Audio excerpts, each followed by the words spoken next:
Continuação da leitura do livro Fogo Estranho de John MacArthur, parte 2. Randy usou um scanner digital para captar as comunicações secretas da esposa de Popoff com o marido.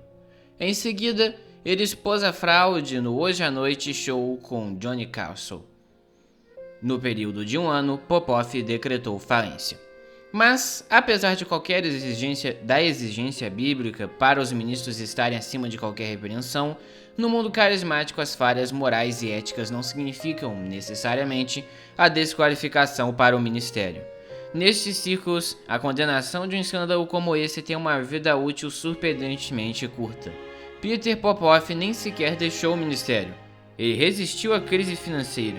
Em 1998, o Washington Post informava que ele havia se reestruturado junto a um público afro-americano e teve uma sólida recuperação. Hoje, mais de 25 anos depois de ser exposto como uma fraude em rede nacional ao vivo, o ministério de Peter Popoff parece estar se recuperando mais uma vez. O seu site apresenta testemunhos de resultados financeiros excepcionais e curas milagrosas. Em 2007, a organização arrecadou 23 milhões de dólares, com Popoff vendendo embalagens de água milagrosa em seu programa de televisão noturno. Em 1986 e 87, Jimmy Swaggart tornou-se manchete nos Estados Unidos quando expôs publicamente os casos de adultério de dois colegas evangelistas, Marvin Gorman e Jim Bakker. Evidências mostraram que Jim Bakker, em particular, tinha pago a uma secretária da igreja $265 mil para que mantivesse silêncio sobre seu encontro ilícito. Bakker depois foi preso quando ficou claro que ele tinha fraudado seus colaboradores de ministério em $158 milhões. Em uma reviravolta bizarra de contrassenso, pouco depois de difamar Gorman e Bakker, Swaggart foi visto se encontrando com uma prostituta. A confissão aos prantos de Swaggart tornou-se um dos momentos mais marcantes da televisão nos anos 1980. Com o rosto coberto de lágrimas e tremendo o queixo, ele disse: "Pequei contra ti, meu senhor, e gostaria de pedir que o teu precioso sangue lavasse em paz toda a mancha, até que ela esteja nos mares do esquecimento, para que nunca mais lembre-te disso contra mim." Ele não quis, entretanto, se afastar do ministério. Em 1991, Jimmy foi flagrado pela patrulha rodoviária da Califórnia dirigindo no lado errado da estrada, mais uma vez na companhia de uma prostituta. Dessa vez ele falou a seus pares: "O Senhor me disse que isso não é da conta de vocês", e disse que Deus o havia instruído a não descer do púlpito. Atualmente, tanto Jimmy quanto Bakker ainda são televangelistas carismáticos em tempo integral, e não lhes faltam seguidores entusiasmados. Em 1991, o profeta de Kansas City, Bob Jones, foi desacreditado publicamente quando usava sua alegada unção profética para convencer as mulheres a se despirem. Naquele mesmo ano, a ABC News investigou o ministério de Robert Tilton, que na época arrecadava mais de $80 milhões por ano. A investigação descobriu que o seu ministério jogava fora os pedidos de oração que recebia, sem lê-los, abrindo os envelopes apenas para pegar o dinheiro que estava neles. No ano 2000, o bispo Kyle McClendon casou-se de novo apenas 7 dias após divorciar-se de sua esposa, com quem fora casado por 16 anos, em meio a suspeitas de que tinha um filho fora do casamento. Pastor de uma mega igreja pentecostal em Los Angeles, McClendon foi um proeminente membro da International Communion of Charismatic Churches. Apesar do escândalo, McClendon se recusou a pedir demissão ou ficar longe do púlpito por um tempo. Em uma declaração sobre o divórcio, ele disse: "Eu tenho chamado para pregar, não para ser casado. Isso não afeta o meu ministério."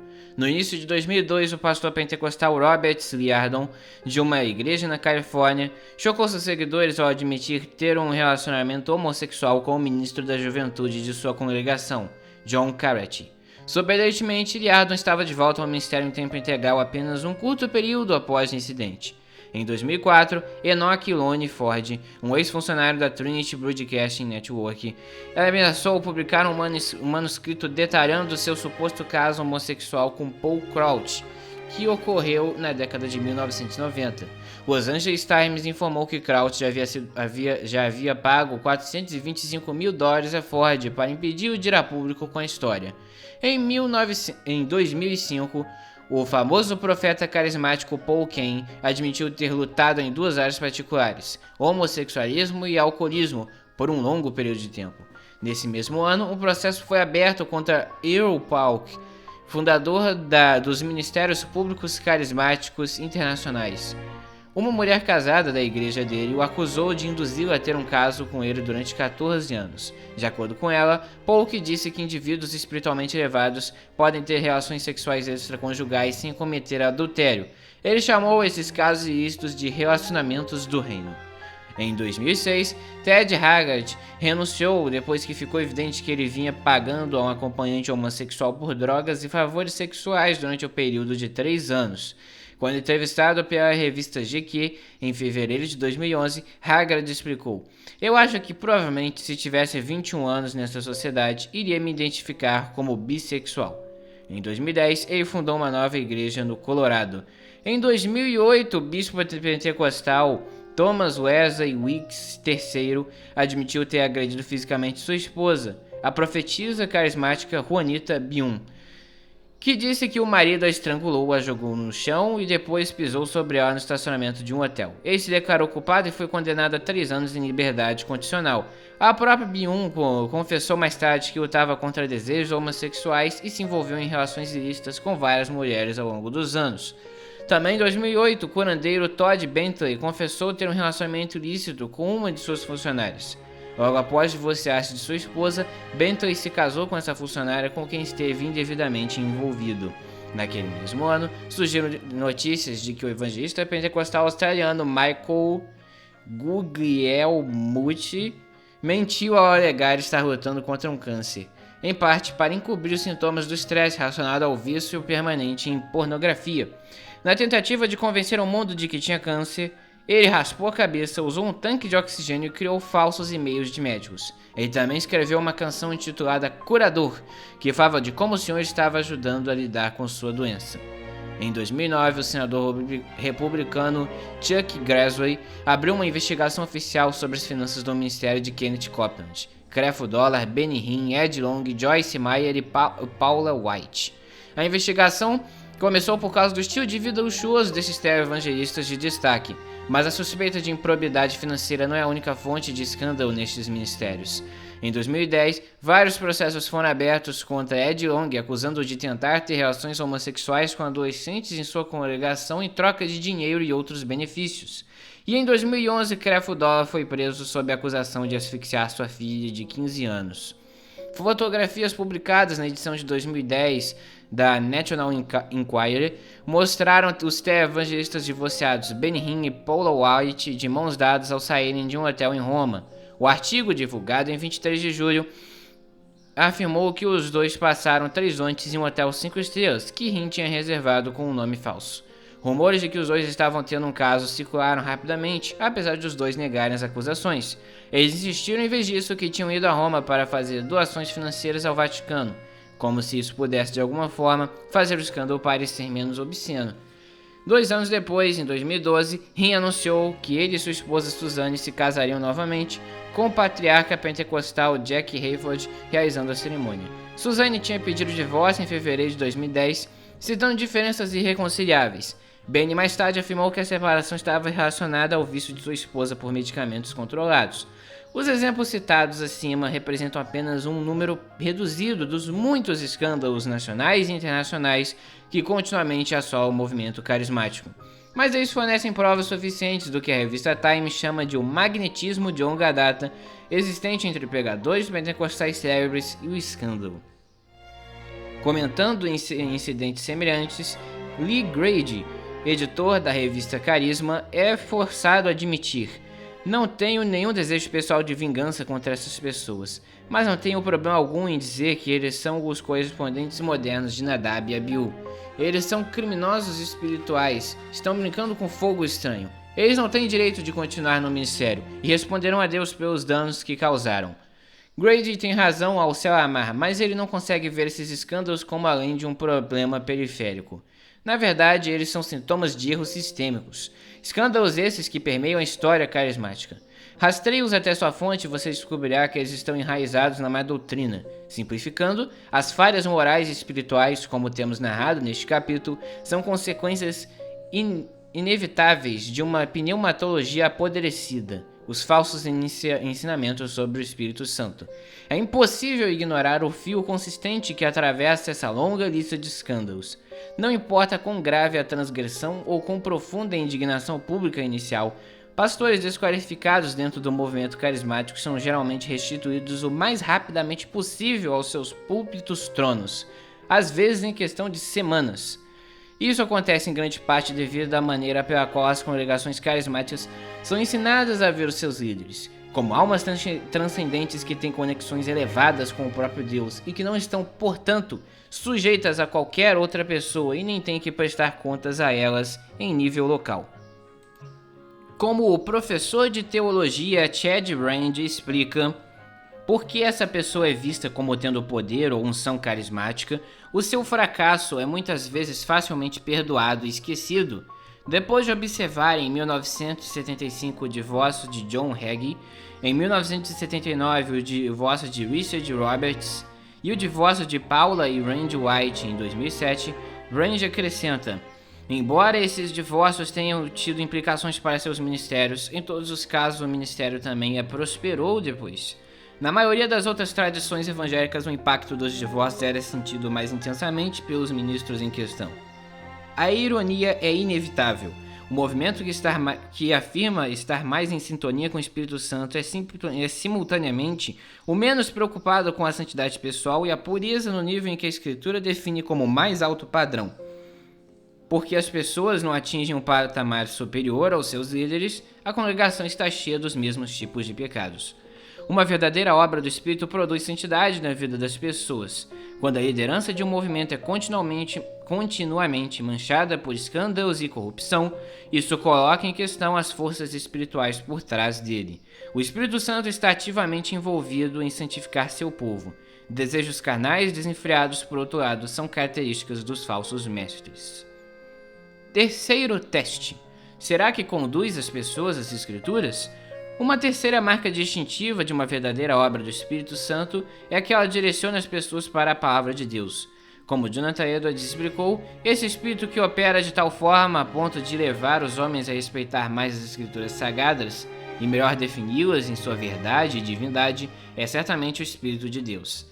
Edwards tirou esse princípio de 1 João 4,6, onde o apóstolo João disse aos seus leitores: nós viemos de Deus e todo aquele que conhece a Deus nos ouve, mas quem não vem de Deus não nos ouve. Dessa forma, reconhecemos o Espírito da verdade e o Espírito do erro. Uma verdadeira obra do Espírito leva os cristãos a se submeterem à doutrina apostólica, isto é, o Novo Testamento, e por extensão, a toda a Bíblia. Ele os orienta a uma maior valorização e a um maior amor pelas Escrituras. Por outro lado, os falsos profetas menosprezam a palavra de Deus, acrescentando-lhes suas próprias ideias e distorcendo seu sentido. A Bíblia revela uma ligação inseparável entre o Espírito Santo e as Escrituras que ele inspirou. Os profetas do Antigo Testamento foram movidos por ele para predizer a vinda do Senhor Jesus Cristo. Os apóstolos foram igualmente inspirados pelo Espírito para compor os evangelhos e para escrever do Novo Testamento, as cartas do Novo Testamento. Falando da revelação que o Espírito Santo traria aos apóstolos, o Senhor Jesus explicou-lhes: tenho ainda muito o que dizer, mas vocês não o podem suportar agora. Mas, quando o Espírito da verdade vier, ele os guiará a toda a verdade. Não falará de si mesmo, falará apenas o que ouvir e anunciará a vocês o que está por vir. Ele me glorificará porque receberá do que é meu e o tornará conhecido a vocês. Tudo o que pertence ao Pai é meu. Por isso eu disse que o Espírito receberá do que é meu e o tornará conhecido a vocês. Como o Senhor Jesus deixou claro, o Espírito Santo não falaria por sua própria iniciativa, mas lhes revelaria a palavra de Cristo. Essa promessa foi cumprida na redação do Novo Testamento. A Bíblia é o livro do Espírito Santo. Ele inspirou e lhe confere poder. É o principal instrumento que ele usa para convencer o mundo do pecado, para conduzir os pecadores ao Salvador e para conformar os cristãos à imagem de seu Senhor.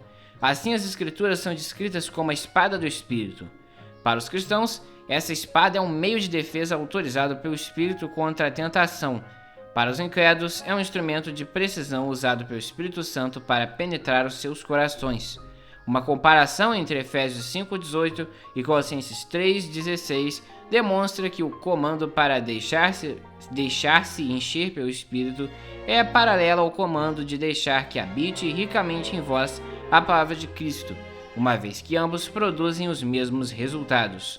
Como um comentarista explica, não é possível que a palavra de Deus habite nos cristãos a menos que estejam cheios do Espírito Santo, e inversamente, os cristãos não podem ser cheios do Espírito sem a palavra de Cristo habitando neles. Ser preenchido pelo Espírito começa com ser impregnado pelas Escrituras. Enquanto os cristãos submeterem-se à palavra de Cristo, simultaneamente estarão sob a influência santificadora do Espírito Santo.